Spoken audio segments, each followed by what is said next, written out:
हाँ, hi friends. हम Ramjeet Yadav Chandrashekhar institute का यूट्यूब चैनल में सभी मित्रों का स्वागत है।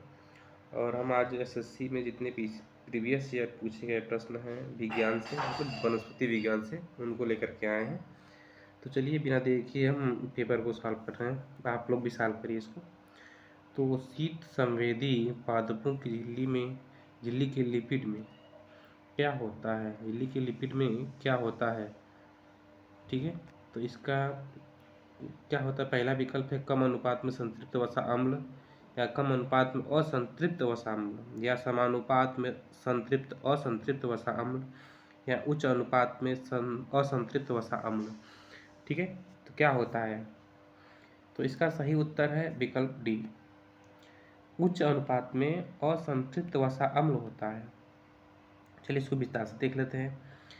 शीत संवेदी पादपों की झिल्ली में के लिपिड में उच्च अनुपात में असंतृप्त वसा अम्ल पाया जाता है। इससे में यह ग्लिसरॉल के रूप में पाया जाता है। किस रूप में पाया जाता है? ग्लिसरॉल के रूप में पाया जाता है। अगले प्रश्न पे चल रहे हैं। बहुअंडक या मल्टी कार्पेलरी या वीक डम्पी जैंगिनेता या जायनोसियम के किस किस्म का फल प्राप्त होता है? मतलब इससे किस किस्म का फल प्राप्त होता है? गुच्छेदार होता है, साधारण होता है, बहुखंडकी होता है, या संयुक्त होता है? तो इसका सही उत्तर है ये गुच्छेदार फल पाए जाते हैं। जैसे यह जो है अंगूर में और बेर में, इन सब में पाया जाता है। ठीक है, तो एक गुच्छेदार फल एक ही फूल के अंडाशय के साथ शामिल होने से बनता है। उसे इस जैसे स्ट्रॉबेरी है, क्या है? स्ट्रॉबेरी है, और ब्लैकबेरी है, ये दोनों फल पाए जाते हैं। अगले प्रश्न पे चल रहे हैं। संरचनाओं में कि कौन से युग्म प्रायः पादप और जंतु दोनों कोशिकाओं में पाए जाते हैं? कोशिका भित्ति और न्यूक्लियस और क्लोरोप्लास्ट, ठीक है। अंतःद्रवित जालिका एवं कोशिका कला, और चौथा है कोशिका कला एवं कोशिका भित्ति। तो कौन सा इसमें जो है मतलब पादप में और जंतु दोनों में पाए जाते हैं? पादप और जंतु दोनों में पाए जाते हैं। कौन सा है उत्तर जो पादप और जंतु दोनों में पाए जाते हैं? इसका विकल्प बताइए आप, कि पादप में भी पाया जाता है और जंतु में भी पाया जाता है। ठीक है, चलिए इसको देख रहे हैं। इसका विकल्प सी, अंतःद्रवीय जालिका कोशिका कला दोनों में पाई जाती हैं। पादप में भी और जंतु में भी पाई जाती हैं। पौधों में विकसित त्रिस्तरीय कोशिका भित्ति पाई जाती है, जबकि जंतुओं में कोशिका भित्ति नहीं पाई जाती है। जंतुओं में क्लोरोप्लास्ट जंतुओं में क्लोरोप्लास्ट का भी अभाव होता है, और अंतःद्रवीय जालिका और कोशिका कला दोनों पाई जाती हैं। ठीक है, अगले प्रश्न पर चल रहे हैं। स्वपरागण का परिणाम क्या होगा? स्वपरागण का परिणाम क्या होगा, बताइए। विकल्प है बहिर्प्रजनन, अंतःप्रजनन, विरल प्रजनन, या अति प्रजनन। स्वपरागण का परिणाम क्या होगा? विकल्प बताइए। ठीक है, स्वपरागण का परिणाम क्या होगा, बताइए विकल्प। स्वपरागण का परिणाम होता है अंतःप्रजनन। क्या होता है? अंतःप्रजनन होता है। ठीक है, यदि किसी पुष्प में परागण उसी पराग द्वारा होता है तो उसे स्वपरागण कहते हैं। स्वपरागण का परिणाम अंतःप्रजनन होता है। अगले प्रश्न पर चले। नारियल का पानी क्या है? तरल बीजांडकाय है, या तरल मध्यफल भित्ति है, या तरल एंडोकार्प है, या विकृत तरल एंडोकार्प है? नारियल का जो पानी है वह क्या है? ठीक है, तो इसका चलिए बताइए इसका उत्तर क्या है। तो ये सही उत्तर है इसका डी, विकृत तरल एंडोस्पर्म है। ठीक है। नारियल का जो पानी, नारियल में पानी जो होता है वह विकृत तरल एंडोस्पर्म है। ठीक है। अगले प्रश्न चल रहे हैं। नारियल नारियल जटा जिसे कायर कहते हैं, कायर प्राप्त की जाती है, किससे प्राप्त की जाती है? या क्रोटालेरिया जनसिया से, या ब्रेसिका कैप्टेस्टिक्टस से, या कोकोस न्यूसीफेरा से, या गैसिपियम आर्बेरियम से, किससे प्राप्त की जाती है? नारियल जाट। तो नारियल जाट का मतलब होता है नारियल का वैज्ञानिक नाम। नारियल का वैज्ञानिक नाम होता है कोको न्यूसीफेरा। क्या होता है? कोको न्यूसीफेरा होता है। नेक्स्ट प्रश्न है, जतु परागण का आशय है। जतु परागण का क्या आशय है?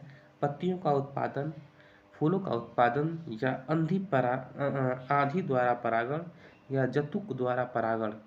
जतु परागण का आशय बताइए, जल्दी बताइए, इसका आंसर अब बताइए। जतु परागण का आशय क्या है? जतु परागण का आशय है जतुक द्वारा परागण। सबसे आसान प्रश्न, जतुक द्वारा परागण, जिससे चमगादड़ का अर्थात जतुक परागण द्वारा होता है। उष्णकटिबंधीय क्षेत्रों में अत्यधिक घटित होती है यह। सैकड़ों उष्णकटिबंधीय प्रजातियों के परागण जतुक परागण किए जाते हैं। अगला प्रश्न है, उच्च उच्च उच्चतर पौधों के बीजों के पोषक ऊतक को क्या कहा जाता है? उच्चतर पौधों के बीजों को के उच्चतर स्तर को क्या कहा जाता है? क्या कहा जाता है? हाइपोकोटाइल, एम्ब्रियो, एंडोस्पर्म, न्यूसेलस, क्या कहा जाता है? बताइए, इसका विकल्प बताइए। उच्चतर पौधों के बीजों के पोषक ऊतक को क्या कहा जाता है? उच्चतम स्तर के पौधों के बीजों के स्तर को क्या कहा जाता है? तो ये जो बीज रखे जाते हैं वो एंडोस्पर्म में होता है, एंडोस्पर्म में होता है। ठीक है, एंडोस्पर्म में होता है। अगला प्रश्न चले, कोशिका में विभिन्न निम्न में से कौन सा पाचन थैली कहलाती है? कोशिका की कौन सी पाचन थैली कहलाती है? पाचन थैली गाल्जी काय कहलाती है, या माइटोकॉन्ड्रिया कहलाती है, या राइबोसोम कहलाती है, या लाइसोसोम कहलाती है? कोशिका के में कौन सी पाचन थैली कहलाती है? ठीक है, कोशिका में कौन सी पाचन थैली कहलाती है? इसका विकल्प बताइए। इसका विकल्प है लाइसोसोम। एक और बात इस पर बता दे रहे हैं, माइटोकॉन्ड्रिया जो है, लाइसोसोम जो है, लाइसोसोम की खोज जो है, इसकी खोज जो है क्रिश्चियन रेने डी ड्यूरो, मतलब क्रिश्चियन रेने ने किया था। रेने डी ड्यूवे ने 1955 में इसकी खोज किया था। 1955 में किसकी खोज किया था? लाइसोसोम की। ठीक है, और इन्हीं की खोज पर इनको जो है रेने को नोबेल मिला था, इनको। ठीक है, इनको नोबेल मिला था और इसको ही हम क्या कहते हैं? थैलीनुमा या अंगुलियों के नुमा लाइसोसोम कहते हैं इसको। इसी को ही कोशिका की आत्मघाती थैली कहते हैं। लाइसोसोम को ही कोशिका की आत्मघाती थैली कहते हैं। क्या कहते हैं इसको? आत्मघाती थैली। इसको ही आत्मघाती थैली कहते हैं। और एक और नाम है इसका, इसको ही एटम बम कहा जाता है। इसको ही कोशिका का एटम बम कहा जाता है। कोशिका का एटम बम किसको कहा जाता है? लाइसोसोम को ही। अगले प्रश्न पर चले, निम्नलिखित में से किस कोशिकांग को एटम बम कहते हैं? हम तो बता दिए लाइसोसोम को। ठीक है, अगले प्रश्न पर चले, यूकैरियोटिक सेल में प्लाज्मा झिल्ली किससे बनी होती है? यूकैरियोटिक सेल में प्लाज्मा झिल्ली किससे बनी होती है? फास्फोलिपिड से, या लिपोप्रोटीन से, या फास्फोलिपोप्रोटीन से, या फास्फोप्रोटीन से? बताइए, यूकैरियोटिक सेल में कोशिका झिल्ली किससे बनी होती है? ठीक है, कोशिका झिल्ली किससे बनी होती है? बताइए। तो इसका सही उत्तर है फास्फोलिपोप्रोटीन से बनी होती है कोशिका झिल्ली।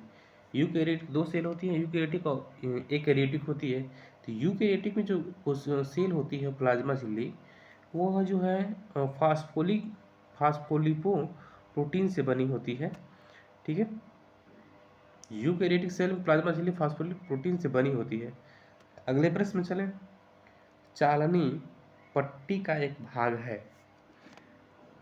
चालनी पट्टी का एक भाग है एधा का, जिसे कैम्बियम का, दारू जाइलम का, या वलकुट कार्किक्स का, या पोषवाहक फ्लोएम का। तो बताइए चालनी पट्टी का एक भाग क्या है। चालनी पट्टी का एक भाग क्या है। तो चालनी पट्टी का एक भाग है पोषवाहक। क्या है? पोषवाहक है। पोषवाहक है मतलब फ्लोएम है। जाइलम पट्टी का एक भाग फ्लोएम।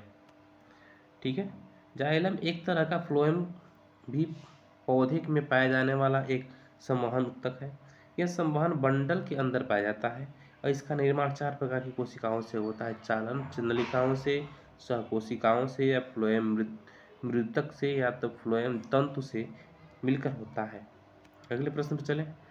ये तो प्रश्न बता दिए हैं, गुच्छेदार होता है इसका। ठीक है, अगले प्रश्न पर चलें। अतिवर्धन का अर्थ क्या है। अतिवर्धन का अर्थ क्या है। अतिवर्धन का अर्थ किसी कोशिका के आकार में वृद्धि, पेशी की अत्यधिक गतिशीलता, अति लोलुपतापूर्ण खान पान, कोशिकाओं की संख्या में असामान्य वृद्धि। ठीक है, अतिवर्धन का अर्थ क्या है। अतिवर्धन का अर्थ है, बताइए। अतिवर्धन का वैसे नाम से ही पता चलता है कि क्या है, कोशिकाओं की संख्या में असामान्य वृद्धि को हम अतिवर्धन कहते हैं। ठीक है, जिनको बहु प्रभावों को प्रदर्शित करती है वह कहलाती है। कौन है जो जिन के बहु प्रभावों को प्रदर्शित करती है उसे क्या कहते हैं। सूडोजिन कहते हैं, प्लियोट्रोपिक कहते हैं, या पॉलीजिन कहते हैं, या कम्प्लीमेंटरी कहते हैं। उसे क्या कहते हैं। जिनके बहु प्रभावों को प्रदर्शित करने को क्या कहते हैं। इसको कहते हैं प्लियोट्रोपिक कहते हैं इसको। ठीक है, जब एक जीन को 2 या 2 से अधिक गुणों को प्रभावित करता है तो उसी घटना को प्लियोट्रोपिक कहते हैं। ठीक, नेक्स्ट क्वेश्चन को चलें। काफ़ी संख्या में कम समय में ही एक जैसे पौधे किस प्रणाली से उत्पन्न किए जाते हैं। मतलब समय कम लगे और अधिक से पौधे उत्पन्न हो जाए। एक ही पौधे से सारे बीजों से तने काटकर उत्तक संवर्धन तकनीकी से या जल संवर्धन तकनीकी से। तो एक ही पौधे से काफ़ी पौधे उत्पन्न करना होता है तो उसे क्या कहते हैं, उत्तक संवर्धन तकनीकी से करते हैं। अगले प्रश्न पे हैं, जल संवर्धन का क्या है। जल संवर्धन क्या है। जल संवर्धन को ही हम क्या कहते हैं, हाइड्रोपोनिक्स कहते हैं। हाइड्रोपोनिक्स कहते हैं इसको। क्या कहते हैं, हाइड्रोपोनिक्स। आप लोग बताते रहिए, पोनिक्स कहते हैं इसको। तरल संवर्धन मीडिया के पादप वृद्धि, खनिज कमी वाली मिट्टी वाले पौधे उगाना, या पादप वृद्धि, मृदा संरक्षण, या प्रयोगशाला में पौधे उगाना, पादप वृद्धि। तो हम जानते हैं जल संवर्धन का अर्थ यही होता है कि हम जल में ही पौधे को उगाना, मतलब इसका मतलब हाइड्रोपोनिक्स कहते हैं। इसकी विधि को क्या कहते हैं, हाइड्रोपोनिक्स। इसमें पानी में ही पौधे को उगाया जाता है, इसको हम हाइड्रोपोनिक्स कहते हैं। ठीक है, इसी को ही हम जल संवर्धन भी कहते हैं। और जल संवर्धन पानी में पौधे को उगाने की विधि को जल संवर्धन विधि भी कहा जाता है। ठीक है, अगले प्रश्न पे चले। पर्णांग के बीजाणुधानीधर पत्ते को क्या कहा जाता है। तनुष्क, शोरछदक, या बीजाणुधानी पुंज, या बीजाणुपर्ण। ठीक है, तो इसका अर्थ बताइए। पर्णांग के बीजाणुधानीधर पत्ते को क्या कहा जाता है। तो इसको कहा जाता है बीजाणुपर्ण। क्या कहा जाता है, बीजाणुपर्ण कहा जाता है। अगले प्रश्न पे चलें। कैक्टस का उल्लेख किस रूप में किया जाता है। कैक्टस का उल्लेख किस रूप में करते हैं। ठीक है, जैसे कैक्टस कहाँ पे उगने वाला पौधा है, मरुस्थल में। कहाँ पे उगने वाला पौधा है, मरुस्थल में। ठीक है, तो इसको जलोभिद कहेंगे नहीं, जल में उगने वाले पौधे को जलोभिद कहते हैं। ठीक है, समोभिद समोभिद, समोभिद उसे कहते हैं जो बिल्कुल कम नमी में के अनुकूल रहने वाले पौधे को समोभिद कहते हैं। अधिपादप, अधिपादप उसे कहते हैं वे पौधे जो दूसरे पौधे पर उग जाते हैं या परजीवी नहीं होते हैं, ये परजीवी नहीं होते, अधिपादप कहलाते हैं, ये अधिपादप कहलाते हैं। लेकिन कैक्टस जो है जो मरुस्थल में उगता है उसे मरुभिद कहते हैं। क्या कहते हैं? मरुभिद कहते हैं। जो सूखी या शुष्क रेगिस्तान में वास करने वाले पौधे को मरुभिद कहते हैं। ठीक है, इस तरह ये क्वेश्चन खत्म। और वीडियो अच्छी लगे तो लाइक सब्सक्राइब शेयर करिए। वीडियो देखने के लिए बहुत बहुत धन्यवाद आपका।